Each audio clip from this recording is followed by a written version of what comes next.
नमस्ते। स्वागत है इस नए एक्सप्लेनर में, जहां हम बात करने वाले हैं एक ऐसे टॉपिक पर जो सीधे हमारी और आपकी रसोई से जुड़ा है।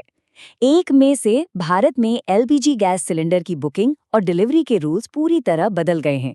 Indane, Bharat gas, HP gas सबने अपने सिस्टम्स कंप्लीटली अपडेट कर दिए हैं।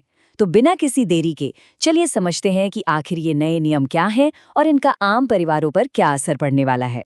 इस एक्सप्लेनर में हम मेनली 4 पॉइंट्स पर फोकस करेंगे। पहला, ग्लोबल कॉन्फ्लिक्ट्स और लोकल शॉर्टेजेस का कनेक्शन।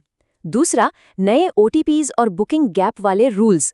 तीसरा, गैस की बढ़ती कीमतें और मैंडेटरी ई-केवाईसी।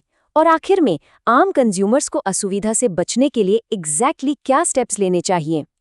तो चलिए सबसे पहले बात करते हैं मैक्रो लेवल की, यानी ग्लोबल कॉन्फ्लिक्ट्स और लोकल शॉर्टेजेस की। आखिर अचानक से इन नियमों को इतना सख्त क्यों किया जा रहा है? इसका जवाब इस चार्ट में छिपा है। जरा इस डेली सप्लाई गैप को देखिए। भारत में हर रोज करीब 80,000 टन एलपीजी की डिमांड होती है, लेकिन हैरानी की बात यह है कि हमारा डोमेस्टिक प्रोडक्शन सिर्फ 46,000 टन के आसपास ही सिमट जाता है। ये जो 34,000 टन का विशाल अंतर है ना, यही सबसे बड़ी वजह है कि सरकार और ऑयल कंपनीज होर्डिंग और ब्लैक मार्केटिंग को लेकर इतना स्ट्रिक्ट एक्शन ले रही हैं। और हाँ, इस शॉर्टेज को कवर करने के लिए ऑयल कंपनीज अब बाहर से मदद ले रही हैं। हाल ही में क्रूड ऑयल की सप्लाई चेन बुरी तरह हिली हुई है, इसलिए डोमेस्टिक कमी को पूरा करने के लिए यूनाइटेड स्टेट्स से एक्स्ट्रा एलपीजी इंपोर्ट की जा रही है। इनकी नई खेपें जून और जुलाई तक भारत पहुंच जाएंगी। मतलब दुनिया के किसी एक कोने में होने वाली जियोपॉलिटिकल घटनाएं सीधे हमारे रसोई गैस की सप्लाई को इफेक्ट करती हैं। चलिए अब इस मैक्रो पिक्चर से निकलकर आते हैं हमारी डे टू डे लाइफ पर और समझते हैं इन नए डिजिटल प्रोटोकॉल्स और बुकिंग गैप्स को। पहले क्या होता था कि 2 सिलेंडर बुकिंग्स के बीच 21 दिन का गैप होता था, राइट? लेकिन अब रूल्स चेंज हो गए हैं। नए सिस्टम में शहरी इलाकों में ये बुकिंग गैप बढ़ाकर 25 दिन कर दिया गया है और गांव या रूरल एरियाज में तो ये 45 दिन तक का हो सकता है। अब अगर कोई इस टाइम लिमिट से पहले बुकिंग करने का ट्राई करेगा तो सिस्टम उसे तुरंत ऑटोमेटिकली ब्लॉक कर देगा। स्ट्रेट एंड सिंपल, ये होर्डिंग रोकने का एक सॉलिड तरीका है। अब इस पूरे प्रोसेस में एक नया वर्ड जुड़ गया है जो बहुत जल्द हर घर में कॉमन होने वाला है, डीएसी, यानी डिलीवरी ऑथेंटिकेशन कोड। 1 मई से जब भी गैस सिलेंडर की डिलीवरी होगी, आपके रजिस्टर्ड मोबाइल नंबर पर एक मैंडेटरी ओटीपी आएगा। इस ओटीपी के बिना रीफिल प्राप्त करना लिटरली असंभव होगा।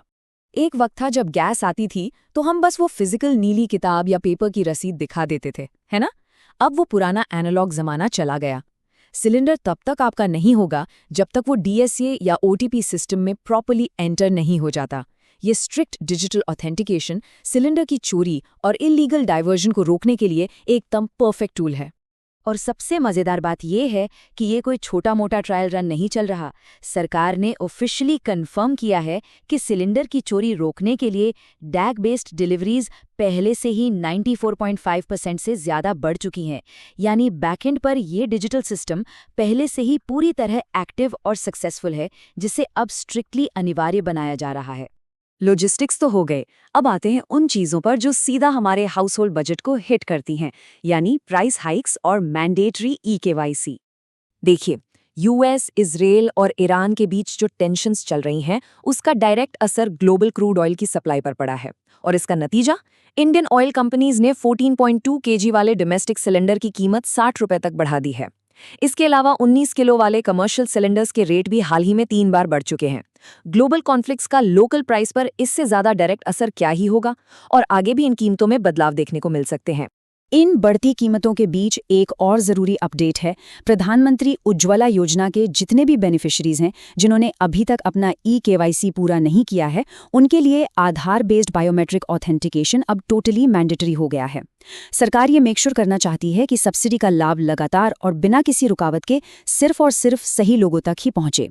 तो इन सब बदलावों और नए रूल्स को देखते हुए फाइनल सवाल ये है कि कंज्यूमर्स को अब स्मूथली अडेप्ट करने के लिए एग्जैक्टली करना क्या है। चलिए एक सिंपल सी चेकलिस्ट बनाते हैं ताकि सब फुली प्रिपेयर्ड रहें। सबसे पहला और सबसे जरूरी काम, अपने एलपीजी अकाउंट से एक एक्टिव मोबाइल नंबर लिंक करवाएं, क्योंकि बिना ओटीपी आगे कुछ नहीं होने वाला। दूसरा, माई एलपीजी पोर्टल पर जाकर अपनी अगली एलिजिबल बुकिंग डेट जरूर चेक कर लें, ताकि नए बुकिंग गैप रूल्स की वजह से ब्लॉक होने से बचा जा सके। और तीसरा, अगर आप पर लागू होता है तो अपना आधार ई-केवाईसी तुरंत पूरा कर लें। ये 3 बेसिक स्टेप्स आपको किसी भी असुविधा से बचा लेंगे। इस एक्सप्लेनर को एंड करते हुए मैं एक बड़ा थॉट छोड़कर जाना चाहता हूँ।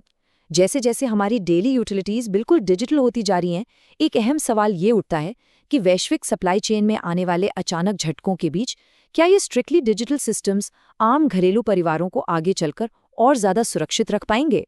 लोकल डिजिटल यूटिलिटीज और ग्लोबल एनर्जी डिस्ट्रीब्यूशन के इस वॉलेटाइल फ्यूचर का ये संगम सच में बहुत सोचने पर मजबूर करता है। सोचिएगा ज़रूर। और इस एक्सप्लेनर से जुड़ने के लिए बहुत बहुत धन्यवाद।